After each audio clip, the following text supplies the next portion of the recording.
M0FXB, welcome to my channel, and we're looking at the Yaesu FT70 and we've got the FT5 and we're playing around with group mode. So we've got both radios set at 145000 and we're going to put them both into group mode. Now just take note that there is a TX00 and RX00 digicode here, and the FT70 has the same ability. There are settings in one menu in the FT70. If you hold down F, turn to 62, you've got these settings, and if I push it again, you've got auto, DGID, which you can change, or you turn back one and it stays in auto and you just hold it down. So that's not the one we're going to use on the FT70, but I thought I'd show you that. With the FT5, you just go F menu and then you look for DGID on the screen, go forward and back if you have to, and you can change it there, look, your DGID. But we're going to leave them at 0 for now. Just back out. So let's put them both into group mode. It's very easy. Just push the G button here. And it does put you in DN mode, and the group mode button here. So they're now going to start talking to each other. Because the FT5 has a nice pretty screen, it's showing the call sign and the radio that I'm on. That's because I've put those details into the FT70. Now if you want to see those details on the FT70, so we'll just TX on the FT5 and you get this blue light come on to show you that it has received it, and it said FT5 and it's given my call sign. Now to re-look up those details, you know, because it will eventually just go back to group, just press the mode button like so. Oh, that's giving you the location first. That's interesting. Push it again. It's giving my DGID number that's coming from that radio. Let's push mode again. There's my call sign. So each time you're pressing it, you're getting a bit more information. That's mode.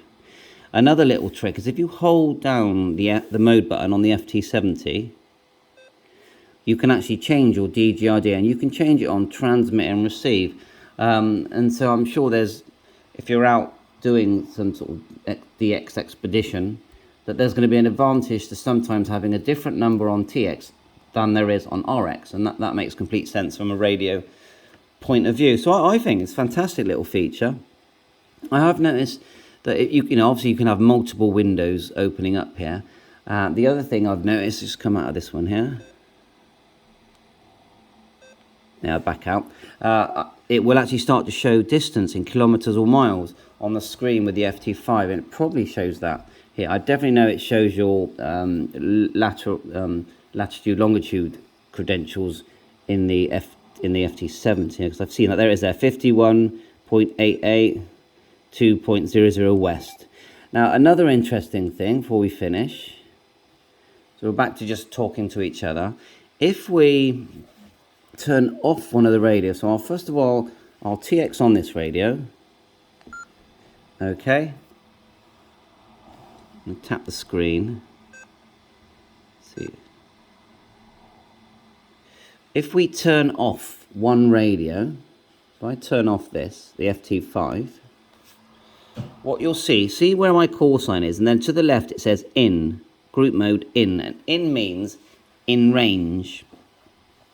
What it's going to do is going to keep trying to pulse and talk to the FT5, and eventually what's going to happen is not going to get the FT5 because it's turned off. It thinks it's not in range, so the word is going to change to out. So GM out.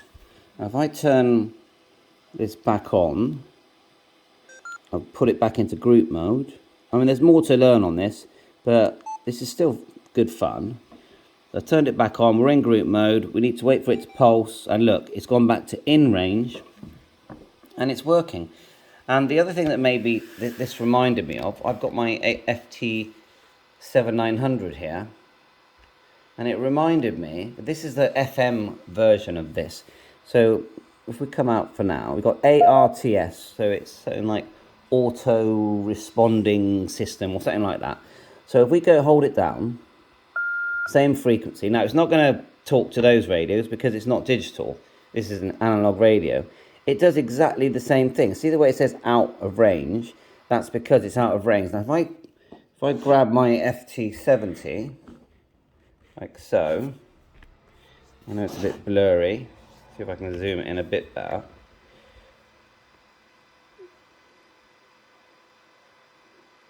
And put it on, come out of group mode. And just put it onto the same frequency as this radio, 14500, but in FM. Actually, we have to use DCS code in this case. Look, DCS. So we'll just go to mode, FM. Then we'll choose DCS. Oh, I've already got DCS, which is F5 to set DCS. Then F6 to set the number, because both radios have to have the same DCS number, which I've already set on this radio. We'll back out. And I'll key up on the FT5. Look, Inrange. Okay, now FT5 isn't FT5 is not an ARTS radio. It's a normal analog radio. The FT7900 is, but it does still work because it's using DCS code. So if I turn the FT5 off, so when it tries to communicate, and you can set the time intervals in the menu to 15 or 25 seconds, that's going to change to out of range. It's got to wait while it pulses. There you go, out of range. So anyway, I hope you find this interesting. I am. And I'm going to learn a bit more about group mode on your FT5. Don't forget, FT5, FT300, FT400, probably the FT2D. They all do things like this. And how often do you go out with your friend and they've got a radio and you've got a radio? And this is just a cool way of seeing how far you can get away from each other. Now, I've got a friend in Cheddar, and he's got a Yaesu 8900 and a Yaesu FT300, and I thought, well, that'll be a good way of testing, because if we can blip each other's radios in group mode, I mean, that's cool, isn't it? That's fun, and that's what the hobby's about, having fun, enjoying yourself, and digging deep into some of these radios we've all got sat on the shelf. I'm using and playing around with the functions, because that's the whole point of this. It's a hobby to enjoy yourselves and have fun. So bye for now, 7-3, all the best.